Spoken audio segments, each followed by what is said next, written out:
وبعد انطلاق القناة هذه ومن خلال تجربتي أنا من الأول كنت نظن اللي هي قناة تساند المقاومة والمقاومة الفلسطينية وتحرير فلسطين، لكن بعد بدأت توجه في الأشهر الأخيرة يظهر بصفة جلية، وهي مساندة إيران وفي أجندتها السياسية في دعم نظام بشار الأسد. في أنا كصحفية يعني أريد أن أعمل بمهنية وحرفية، حاولت دائما أن أكون بمستوى عالي من الحيادية والاستقلالية، مستوى عالي من الحيادية والاستقلالية، وهذا درسناه في الجامعة في مختلف مراحل دراستي الجامعية سواء في الأستاذية أو في الماجستير، ومارسته في التلفزيون التونسي في كل المواقف. فلا يمكن أن يعني آتي في آخر هذا المطاف وألوث تجربتي بتوجه واتباع توجه هذه القناة لتحقيق أجندة سياسية معينة ومعروفة أصبح يعرفها الجميع. هم اتهموني بأني بعدم حرفيتي وعدم جديتي، أنا لا أرد عليهم إلا بمستوى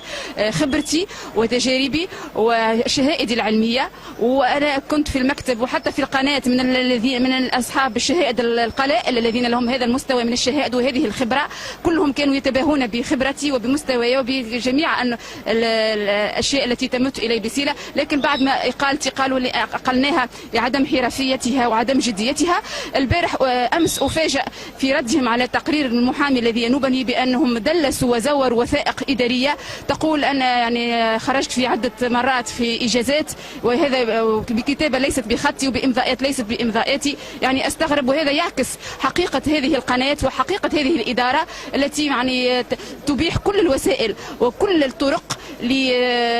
للتشهير بموظفيها، وهذا لا يجوز اصلا. واستغرب ان قناه تتبنى المقاومه وتريد ان تحرر فلسطين وهي تتبنى هذه الاساليب التي يمنعني مستواي واخلاقي من ان اصفها صراحه.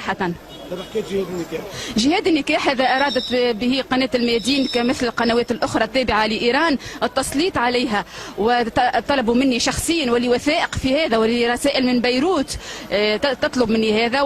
والتركيز على كل ما يمت بصلة إلى الملف السوري، يعني للتشهير بالتونسيين الذين يذهبون إلى هناك وإظهار أن الثورة التونسية ثورة فاشلة تصدر الإرهاب وتصدر